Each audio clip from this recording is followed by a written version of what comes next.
אנחנו נכנסנו כבר לסשן האחרון של הכנס, וכמו שצריך וכמו שראוי ונכון ובהקשר, ינהלו אותו שתי נשים נדירות, פעילות רשת, אקטיביסטיות, שפועלות בצורה שונה, כל אחת מהן, אבל עם אותה תשתית, שבאמצעותה עשו גדולות ונצורות. הראשונה שתבוא ותעלה זו זהבה ברכה, מייסדת קבוצת משמרי השפה העיראקית, ומייסדת עוד כמה דברים שעליהם היא תדבר. חצי שנייה קודם, אם אפשר, לתת זום קטן על התמונה לשמאלי, אם אתה יכול ליגור. יש פה תמונה, אתם ראיתם כמה מהתמונות בלובי, כמה קנבסים נחמדים. זו תמונה שציירה אורלי אברג'יל, הציירת החיפאית. התמונה הזו שרירותית, קראנו לה בית משותף מוואדי סאליב. וזה בגדול העניין של הכנס פה. בית משותף זה סוג מסוים של הנדסת מרחב, עם הרבה השלכות רוחב ועומק לאורך השנים. יש עוד תמונות של אורלי שאני ממליץ שתעקבו אחר כך ברשת, אורלי אברג'יל. אנחנו נעבור, זהבה בבקשה. שלום לכולכם, שלום חברים. ואני מרשה לעצמי לקרוא לכולכם חברים, אחרי 3 ימים אינטנסיביים. כולנו כאן הודות, קראו לך דבש, דהוד, דוד בן שבת, אז הפכנו לחברים ותודה לך. אני זהבה ברכה ואני ידועה בשם זהבה, כך כולם קוראים לי, ילידת מעברת כפר ענה באור יהודה. אני בת בכורה ל8 אחים, להורים שעלו מבבל. כמעט אמרתי גלו מבבל, משום שהיציאה שלהם הייתה מאולצת. יציאת הקהילה הייתה כמעט כורח. הציונות המתעוררת יצרה בעיראק תסיסה כנגד היהודים. זה מה שלימדו אותי. התקבל חלון זמן קצר כדי לעזוב, לא התאפשר להם להוציא דבר, למעט חפצים בודדים. הכל נותר שם מאחור. בתים כמובן, רכוש וגם חפצי קודש, בעלי ערך היסטורי, וכאן אתם רואים את אמא שלי היפה. היא בת 80 היום, ואותי. במסמכים של העוזבים הוטבעה החותמת רוחה בלה רג'עה. כלומר יציאה ללא אפשרות חזרה. לכן, בניגוד לכל קהילות היהודים, לבני בבל, אין ולא הייתה אפשרות לצאת למסע השורשים, להריח תבלינים, לאכול סמק מוסגוף, שזה דגים על החידקל. אין לנו אפשרות לחוות את ארץ האבות שלנו, כמו שלרובי כמעט לכולכם יש. ומכאן נשארה לנו רק השפה, שהיא מיזוג של ארמית, של עברית תנכית, של ערבית מקומית, של פרסית, של טורקית ושל אנגלית. אני מאוד, אבל מאוד מאוד מאוד אוהבת את השפה של יהודי בבל. ועד גיל 6 דיברתי רק בה. הגעתי לגן, דיברתי ערבית, עיראקית, יהודית, בתוך 3 חודשים נטמעתי ולמדתי את השפה. שמה הרשמי של השפה הזאת היא השפה הערבית היהודית, אבל רובנו קוראים לה כאן עיראקית. שנים חלפו ונראה שהצברים הצעירים שנולדו חשו רתיעה משפת הוריהם. ומיעטו להשתמש בה, הייתה תחושה שהשפה חומקת. כשהייתי שומעת את הצלילים שלה ברחוב בשיחות של ילידי עיראק, הייתי נעצרת ומקשיבה ונהנית מאוד. בשנים הראשונות לקום המדינה, השלטונות לא עודדו שפות אחרות כדי להשכיח את הגלות. אמרה משוררת בבל, שהיא חברת הקבוצה שלנו, אמירה הס, שתזכה לימים ארוכים, שהשפה היא כלי קיבול, בעזרתו דור לדור יביע עומר. דור לדור יעביר את התרבות והמורשת. ובמקרה של יהדות בבל מדובר על השפה הערבית-יהודית. בימינו אין חשש מהגלות, אבל עדיין איש לא הרים את הכפפה לחשיפת האוצרות הטמונים בשפות הללו, ובהן כמובן העיראקית. זה הרגע שחשבתי, אם אין זהבה לי, אז מי לי? ובעזרת הטכנולוגיה, שהייתה זמינה לכולם, החלטתי להקים קבוצת פייסבוק שתעסוק בחשיפת אוצרות העדה. זו קבוצת המשמרים, משמרים את השפה העיראקית. הכוונה הראשונית שלי הייתה למען המשפחה והחברים, קצת להחליף תמונות ישנות, פתגמים עתיקים, מתכונים, וגם לשאול איך אומרים בעיראקית מילה שעומדת על קצה הלשון.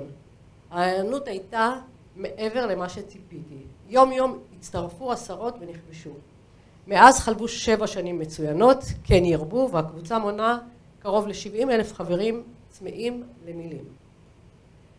בנוסף התחילו לעלות באתר מתכונים לבישול שכללו תמונות של מאכלים בבליים מסורתיים, ובעקבותיהם נוצרו מפגשי אוכל שהמוזיקה העיראקית כיכבה בהם. וכדרך הטבע העיראקי נוצר הוואי מיוחד וחברויות של ממש. במשך השנים ממשיכה הקבוצה להתעשר בתכנים חדשים, קורסים ללימוד השפה, הצגות בשפה העיראקית, טיולים ברחבי הארץ, מופעים עם זמר אורח ואומנים שונים, הרצאות בנושא הקהילה הבבלית, שירה חדשה בעיראקית שנכתבת בתעתיק עברי כמובן. בחלקה מולחנת ומבוצעת על ידי חברים בקבוצה. יש גם חברים שכותבים פרוזה וסיפורים קצרים על ההוואי בעיראק וסיפורים מהעלייה. בקבוצה כל חבר רשאי, זה בשבילך אלון, רשאי, פריבילגיות יש לו, יכולות, לכתוב את הסיפור החדש שלו, דרך הפילטר שלו, דרך הפרשנות שלו, כל אחד כותב את הסיפור שלו, מאבד אותו איך שהוא חושב, ומספר את הסיפור החדש שלו או הישן שלו, בלי התערבות של אף אחד. בקבוצה יש כללים, מספר כללים, והכלל הראשון הוא אין פוליטיקה בקבוצה הזאת. כל אדם שכותב פוסט פוליטי הוא נחסם לאלתר. אותו דבר פרסום, אותו דבר גזענות, ואותו דבר שיח של אכלו לי, שתו לי, בכו לי. הקבוצה נוצרה מתוך אהבה לשפה, לא ממקום מתקרבן, מתמסכן ועוד. זהו. אז יש חברים שכותבים פרוזה וסיפורים קצרים על ההוואי בעיראק, ויש סיפורים מהעלייה. כמו כן מתקיימות באתר סדנאות ספונטניות לבישול אוכל עיראקי, ועיקר גאוותן של הבשלניות העיראקיות הוא בצבע העז של הקובה סלק, ואחר כך הטעם. ולא רק על האוכל, נוצרו חיבורים בין כותבים ומלחינים, נגנים ומוזיקה חדשה נולדה, כך אנחנו לא רק משמרים אלא גם מחדשים. לפני כחודשיים עשיתי חיבור, גיל שוחט קורא לי שטחנית. שידכתי בין גיל שוחט לתמר שוקי, שהיא הבת של שוקי ודורית, גנאול, זוכרים? היא שרה יחד עם זמר עיראקי לפני 8,000 איש בקונצרט בהרצליה, היא שרה בשפה הערבית. והזמר השני, יעקב נשאוי, שר בשפה העיראקית, וגיל שוחט, החצי עיראקי, ניצח על התזמורת העיראקית, אשכנזית, חילונית, דתית, נשים, לסביות, הומואים, כל המגוון, וכולם הריעו, אין הבדלים בין דת, גזע, מין. וגם הוצאת ספרים יש לנו, הוצאת המשמרים. כבר הושקו בה 2 ספרי ביקורים של חברי הקבוצה ועוד 3 בדרך. הספר הראשון, אגדה השמאלית של החידקל, ספרו של דוד פריזד, על תולדות הדור האחרון בבבל, והשני, מסרב להתבגר, שכתב אברהם רחמים על הקהילה הבבלית. כפי שמשתקף מהגרף, הקבוצה שלנו חובקת גלובוס. כאן אפשר לראות את המיקום הגיאוגרפי של החברים בקבוצה, והעיר המובילה בארץ היא כמובן רמת ברדד. הגרף הזה מצביע על קצב צמיחת החברים בקבוצה, ונראה שיש עלייה עקבית של עשרות חברים לשבוע. אגב, הקבוצה מנתה, היום הייתה צריכה למנות כ-90,000, אבל פייסבוק החליט למחוק חברים לא פעילים, ואנחנו 67 עכשיו, חזרנו חזרה. וכאן יש הצגת רמת מעורבות חברי הקבוצה, נרשמו 49,700 חברים פעילים במהלך החודש האחרון. כל אחד מהם מתחבר לקבוצה לפחות פעם אחת בחודש. כלומר, רוב החברים פעילים, בכל רגע נתון יש מעל 25,000 חברים פעילים. בסופי השבוע המספר עולה. יתרה מזאת, נפח העלאת הפוסטים בקבוצה הוא מעל 100 פוסטים ביום, ורק בחודש האחרון הועלו 3,250 פוסטים חדשים, בנוסף לפוסטים פופולריים שעולים מחדש. חשוב לי לציין את פעילותם של אזרחי עיראק בקבוצה. הם מעלים פוסטים בקביעות, מאקטואליה ועד נוסטלגיה, נענים לבקשות לצלם תמונות וסרטונים של השכונות בהם גרו יהודים, מתעדים את קברי הנביאים וממש עולים לרגל בשמנו. אחד מהם שעלה ברשתות החברתיות נכנס לקבר יונה או יחזקאל, לא זוכרת, עזרא סופר, סליחה, עם כיפה וקרא שם קדיש. ההלכה לא מקבלת את זה, אבל הוא עשה מחווה לנו, לחברים בקבוצה. אתמול בערב קיבלתי מחבר הקבוצה את האולטרסאונד של הבן זכר שיוולד לו בעוד כמה חודשים. ואני באמת באופן אישי נמצאת עם חלקם בקשר טלפוני מתמיד, מתקשרים חופשי ומספרים כל אשר על ליבם, גם על האירועים האישיים.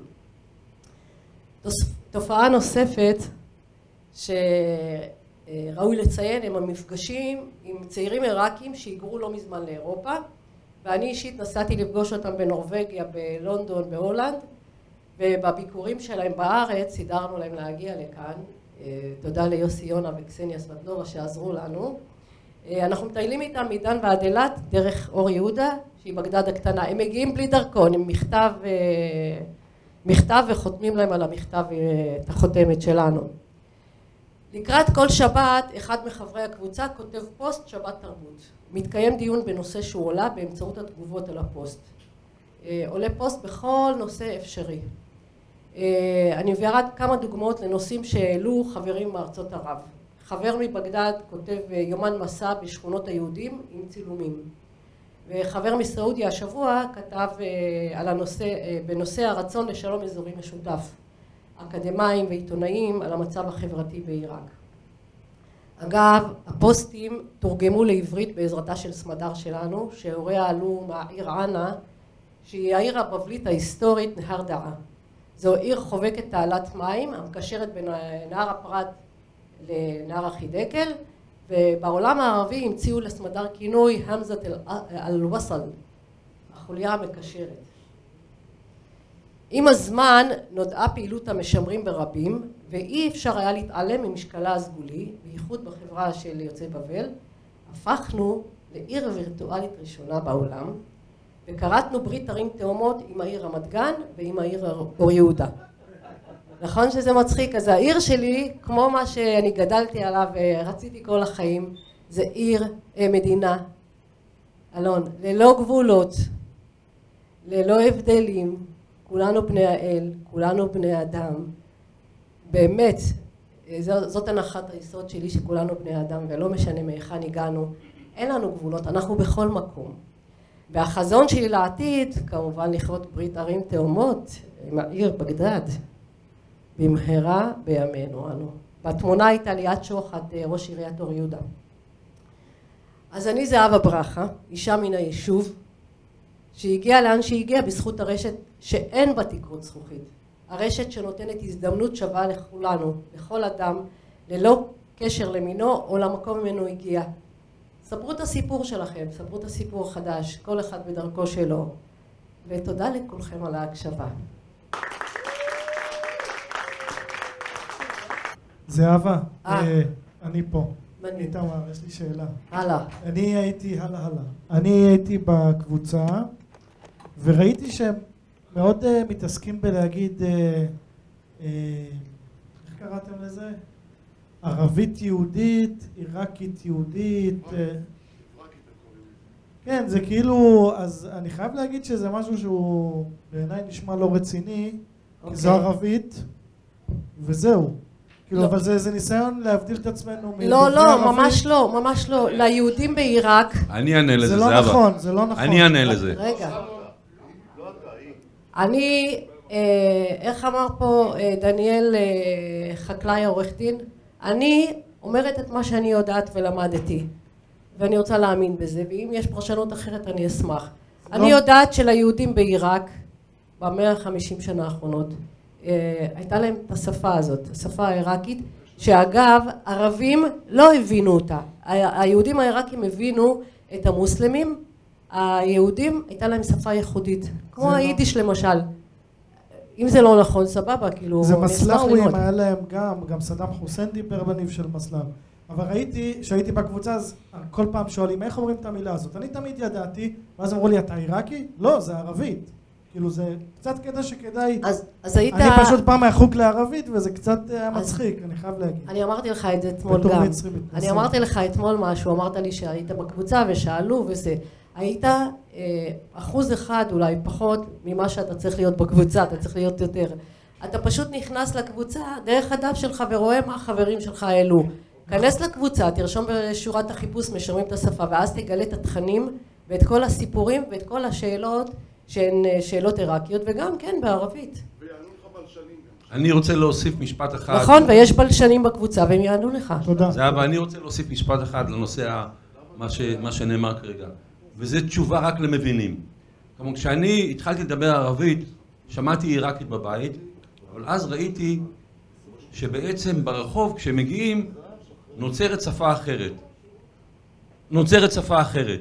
והשפה האחרת נוצרה גם מבדיחות וגם ממציאות. יום אחד שאלתי דודה עיראקית שהייתה כמעט בת 100, האם דיברת עם הדודה שלך שנמצאת בקריית שמונה?